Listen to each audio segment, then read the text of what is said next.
Lock ಆಗಿರ್ತಕ್ಕಂತಹ ಫೋನ್ನಲ್ಲಿ ನೀವು ಯಾವತ್ತಾದರೂ ಯೂಟ್ಯೂಬ್ ವಿಡಿಯೋ ನೋಡಿದ್ದೀರಾ? ಲಾಕ್ ಆಗಿರೋ ಫೋನಲ್ಲಿ ನೀವು ಗೇಮ್ಸ್ ಆಡಬಲ್ಲಿರಾ? ಇಲ್ಲಿ ಕೆಲವು ಕಿಡ್ಸ್ ಟ್ರಿಕ್ಸ್ ಇದೆ ನೋಡಿ. ಲಾಕ್ ಆಗಿರ್ತಕ್ಕಂಥ ಫೋನ್ನಲ್ಲಿ ಹೇಗೆ ಯೂಟ್ಯೂಬ್ ನೋಡ್ತಾರೆ, ಹೇಗೆ ಗೇಮ್ಸನ್ನು ಆಡ್ತಾರೆ ನಿಮಗೆ ಗೊತ್ತಿದೆಯಾ? ನೋಡಿ, ಈಗ ಈ ಫೋನ್ ಲಾಕ್ ಮೋಡ್ನಲ್ಲಿದೆ. ಫಿಂಗರ್ ಪ್ರಿಂಟ್ ಇದೆ. ಫಿಂಗರ್ ಪ್ರಿಂಟ್ ಆಗ್ತಾ ಇದ್ರೂ ಸಹ ಫಿಂಗರ್ ಪ್ರಿಂಟನ್ನು ತಗೊಳ್ತಾ ಇಲ್ಲ. ಹಾಗೆ ಈ ಒಂದು ಲಾಕ್ ಪಾಸ್ವರ್ಡ್ ಕೂಡ ಇದೆ. ಪಾಸ್ವರ್ಡ್ ಕೂಡ ಗೊತ್ತಿಲ್ಲ. ಲಾಕ್ ಆಗಿರ್ತಕ್ಕಂಥ ಫೋನ್ ಇದು. ಈ ಲಾಕ್ ಆಗಿರ್ತಕ್ಕಂಥ ಫೋನಲ್ಲಿ ಯೂಟ್ಯೂಬ್ ನೋಡ್ತಾರೆ. ಹೇಗೆ ಯೂಟ್ಯೂಬ್ ನೋಡ್ತಾರೆ, ಹೇಗೆ ಗೇಮ್ಸ್ ಆಡ್ತಾರೆ ನೋಡಿ. ಇದು ಮತ್ತೊಮ್ಮೆ ಲಾಕ್ ಮಾಡ್ತಾ ಇದ್ದೇನೆ ಫೋನನ್ನು. ಈ ಫೋನಲ್ಲಿ ಮಕ್ಕಳಿಗೆ ಒಂದು ಟ್ರಿಕ್ಸ್ ಗೊತ್ತಿದೆ. ಆ ಟ್ರಿಕ್ಸ್ ಮುಖಾಂತರ ಈ ಫೋನನ್ನು ಅನ್ಲಾಕ್ ಮಾಡದೇನೆ ಈ ಫೋನಲ್ಲಿ ಯೂಟ್ಯೂಬನ್ನು ನೋಡ್ತಾರೆ. ಅವರ ಬೇಕಾದದ್ದನ್ನು ಸರ್ಚ್ ಮಾಡ್ಕೊಳ್ತಾರೆ. ಈಗ ಗಮನಿಸಿ, ಈಗ ನಾನು ಫೋನನ್ನು ಅನ್ಲಾಕ್ ಮಾಡಿಲ್ಲ, ಜಸ್ಟ್ ಸ್ಕ್ರೀನ್ ಆನ್ ಆಗಿದೆ ನೋಡಿ. ಈ ರೀತಿ ಸ್ಕ್ರೀನನ್ನು ಸ್ವೈಪ್ ಮಾಡಿದಾಗ ಮೇಲೆ ಕಾಣ್ತಕ್ಕಂತಹ ಕೆಲವು ಒಂದು ಟ್ಯಾಬ್ಸ್ ಬರ್ತಾ ಇರುತ್ತೆ. ಕ್ರಿಕೆಟ್ ಅಂತ ಹೇಳಿ ಅಥವಾ ವೆದರ್ ಅಂತ ಹೇಳಿ. ಅಲ್ಲಿ ಈ ಒಂದು ಕ್ರಿಕೆಟ್ ವೆಬ್ಸೈಟ್ ನಾವು ಅನ್ಲಾಕ್ ಮಾಡದೇನೆ ಓಪನ್ ಆಗುತ್ತೆ. ಅಲ್ಲಿ ವೀಡಿಯೋಸನ್ನು ಸರ್ಚ್ ಮಾಡ್ಕೋತಾರೆ. ವೀಡಿಯೋಸನ್ನು ಕ್ಲಿಕ್ ಮಾಡಿಕೊಂಡಾಗ ನೋಡಿ, ಇಲ್ಲಿ ಕೆಲವು ಕ್ರಿಕೆಟ್ಗೆ ಸಂಬಂಧಿಸಿರ್ತಕ್ಕಂಥ ವೀಡಿಯೋಸ್ ಬರುತ್ತೆ. ಆ ವೀಡಿಯೋಸ್ನಲ್ಲಿ ವಾಚ್ ಆನ್ ಯೂಟ್ಯೂಬ್ ಅಂತ ಇರುತ್ತೆ. ಯೂಟ್ಯೂಬನ್ನು ಕ್ಲಿಕ್ ಮಾಡ್ಕೋತಾರೆ, ಯೂಟ್ಯೂಬ್ ಆನ್ ಆಗುತ್ತೆ. ಆದರೆ ಫೋನ್ ಮಾತ್ರ ಲಾಕ್ ಮೋಡಲ್ಲೇ ಇದೆ, ಅನ್ಲಾಕ್ ಆಗಿಲ್ಲ. ಅಲ್ಲಿ ಬೇಕಾದ್ದನ್ನು ಸರ್ಚ್ ಮಾಡ್ಕೋಬೋದು, ಬೇಕಾದ್ದನ್ನು ನೋಡ್ಬೋದು ನೋಡಿ. ಈಗ ನೀವು ಸ್ಕ್ರೀನ್ನ ಮೇಲೇ ನೋಡ್ತಾ ಇದ್ದೀರಾ, ಇದು ಲಾಕ್ಡ್ ಫೋನ್, ಬಟ್ ಯೂಟ್ಯೂಬ್ ಬರ್ತಾ ಇದೆ. ಬೇಕಾದ್ದನ್ನು ಇಲ್ಲಿ ಸರ್ಚ್ ಮಾಡಿ ನೋಡಬಹುದಾಗಿರುತ್ತೆ. ನಾನಿಲ್ಲಿ ಚೂಚು ಟಿ ವಿ ಸರ್ಚ್ ಮಾಡ್ತಾ ಇದ್ದೇನೆ. ಚೂಚು ಟಿ ವಿ ಸ್ಟೋರೀಸನ್ನು ಇಲ್ಲಿ ನೀವು ಕಾಣಬಹುದು. ಫೋನ್ ಮಾತ್ರ ಇದು ಲಾಕಲ್ಲೇ ಇದೆ, ಅನ್ಲಾಕ್ ಆಗಿಲ್ಲ. ಇದು ಮಕ್ಕಳು ಕಲ್ತ್ಕೊಂಡಿರ್ತಕ್ಕಂಥ ಒಂದು ಸಣ್ಣ ಟ್ರಿಕ್ ಆಗಿದೆ. ಬರೀ ಯೂಟ್ಯೂಬ್ ಅಷ್ಟೇ ಅಲ್ಲ, ಇದರ ಜೊತೆಗೆ ಗೇಮ್ಸನ್ನು ಸಹ ಈ ಲಾಕ್ ಮೋಡ್ನಲ್ಲೇ ನೋಡಬಹುದಾಗಿರುತ್ತೆ, ಆಡಬಹುದಾಗಿರುತ್ತೆ. ಗಮನಿಸಿ ನೋಡಿ, ಈಗ ಲಾಕ್ ಮಾಡಿದ್ದೇನೆ, ಮತ್ತೊಮ್ಮೆ ಲಾಕ್ ಮಾಡ್ತಾ ಇದ್ದೇನೆ ನೋಡಿ. ಲಾಕಲ್ಲಿದೆ, ಅನ್ಲಾಕ್ ಆಗ್ತಾ ಇಲ್ಲ.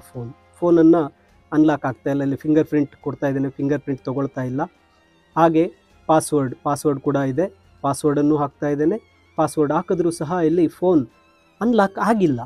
ಅನ್ಲಾಕ್ ಆಗದೆ ಲಾಕ್ ಮೋಡಲ್ಲಿರೋ ಫೋನಲ್ಲಿ ನೋಡಿ, ಈ ರೀತಿ ಸ್ಕ್ರೀನನ್ನು ಸ್ವೈಪ್ ಮಾಡಿದಾಗ ಅಡ್ವರ್ಟೈಸ್ಮೆಂಟ್ಸ್ ಬರುತ್ತೆ. ಅದರಲ್ಲಿ ಮೇಲೆ ಗೇಮ್ಸ್ ಮತ್ತು ಅದರ ಮೇಲೆ ಒಂದು ಕ್ರಿಕೆಟ್, ಈ ರೀತಿ ಒಂದು ಆಪ್ಷನ್ಸ್ ಬರ್ತಾ ಇರುತ್ತೆ. ಅಲ್ಲಿ ಕ್ರಿಕೆಟ್ ವೆಬ್ಸೈಟ್ಗೆ ಹೋದಾಗ ವೀಡಿಯೋಸ್ ಅಂತ ಬರುತ್ತೆ. ಆ ವೀಡಿಯೋಸನ್ನು ಕ್ಲಿಕ್ ಮಾಡ್ಕೋತಾರೆ. ಆ ಒಂದು ವೀಡಿಯೋನ ಕ್ಲಿಕ್ ಮಾಡಿಕೊಂಡಾಗ ಆ ವಿಡಿಯೋ ಪ್ಲೇ ಆಗ್ತಾ ಇರುತ್ತೆ, ಬಟ್ ಅದು ಯೂಟ್ಯೂಬ್ ವಿಡಿಯೋ ಅಲ್ಲ. ಅದನ್ನ ವಾಚ್ ಆನ್ ಯೂಟ್ಯೂಬ್ ಅಂತ ಇಟ್ಕೊಂಡು ಆಗ ಆ ಯೂಟ್ಯೂಬ್ ಬರುತ್ತೆ. ಯೂಟ್ಯೂಬಲ್ಲಿ ಈಸಿಯಾಗಿ ಬೇಕಾದ್ದನ್ನು ಸರ್ಚ್ ಮಾಡಿ ನಾವು ಯೂಟ್ಯೂಬನ್ನು ನೋಡಬಹುದಾಗಿರುತ್ತೆ. ಫೋನ್ ಲಾಕ್ ಮೋಡ್ನಲ್ಲೇ ಇರುತ್ತೆ ನೋಡಿ. ಇದು ಮಕ್ಕಳು ಮಾಡ್ತಕ್ಕಂಥ ಒಂದು ಸಣ್ಣ ಟ್ರಿಕ್ ಆಗಿದೆ. ಈಗಿನ ಮಕ್ಕಳು ಎಷ್ಟು ಅಡ್ವಾನ್ಸ್ ಆಗಿದ್ದಾರೆ ಅಂತಕ್ಕಂಥದ್ದು ಇದರಿಂದ ಗೊತ್ತಾಗುತ್ತೆ. ಇದು ಕೇವಲ ಬರೀ ಯೂಟ್ಯೂಬ್ ಅಷ್ಟೇ ಅಲ್ಲ, ಫೋನಲ್ಲಿ ಗೇಮ್ಸ್ ಕೂಡ ಆಡಬಹುದಾಗಿರುತ್ತೆ ನೋಡಿ. ಇಲ್ಲಿ ಯೂಟ್ಯೂಬನ್ನು ಈಗ ನೀವು ನೋಡ್ತಾ ಇದ್ದೀರಾ, ಫೋನ್ ಲಾಕಲ್ಲೇ ಇದೆ, ಅನ್ಲಾಕ್ ಆಗಿಲ್ಲ ನೋಡಿ. ಮತ್ತೊಮ್ಮೆ ಫೋನನ್ನು ಲಾಕ್ ಮಾಡ್ತೇನೆ, ಮತ್ತೆ ಫೋನನ್ನು ಆನ್ ಮಾಡಿ ಸ್ವೈಪ್ ಮಾಡಿಕೊಂಡಾಗ ಮೇಲೆ ಗೇಮ್ಸ್ ಸಿಗುತ್ತೆ. ಗೇಮ್ಸನ್ನು ಕ್ಲಿಕ್ ಮಾಡಿ ಅಲ್ಲಿ ಬರ್ತಕ್ಕಂಥ ಯಾವುದೇ ಗೇಮನ್ನು ಕ್ಲಿಕ್ ಮಾಡಿ ಟ್ರೈ ನೌ ಅಂತಕ್ಕಂಥದ್ದನ್ನು ಕೇಳುತ್ತೆ ನೋಡಿ. ಒಂದು ಟೆಂಪಲ್ ರನ್ ಗೇಮನ್ನು ಕ್ಲಿಕ್ ಮಾಡಿದ್ದೇನೆ. ಅಲ್ಲಿ ಒಂದು ಟೆಂಪಲ್ ರನ್ ಟ್ರೈ ನೌ ಬರ್ತಾ ಇದೆ. ಟ್ರೈ ನೌ ಬಂದಾಗ ಆ ಗೇಮ್ ಕೂಡ ಈ ಫೋನ್ ಲಾಕ್ ಮೋಡ್ನಲ್ಲೇ ಆನ್ ಆಗುತ್ತೆ ನೋಡಿ. ಫೋನ್ ಲಾಕಲ್ಲೇ ಇದೆ, ಅನ್ಲಾಕ್ ಆಗಿಲ್ಲ ನೋಡಿ. ಈಗ ಟೆಂಪಲ್ ರನ್ ಗೇಮ್ ಆನ್ ಆಗ್ತಾ ಇದೆ.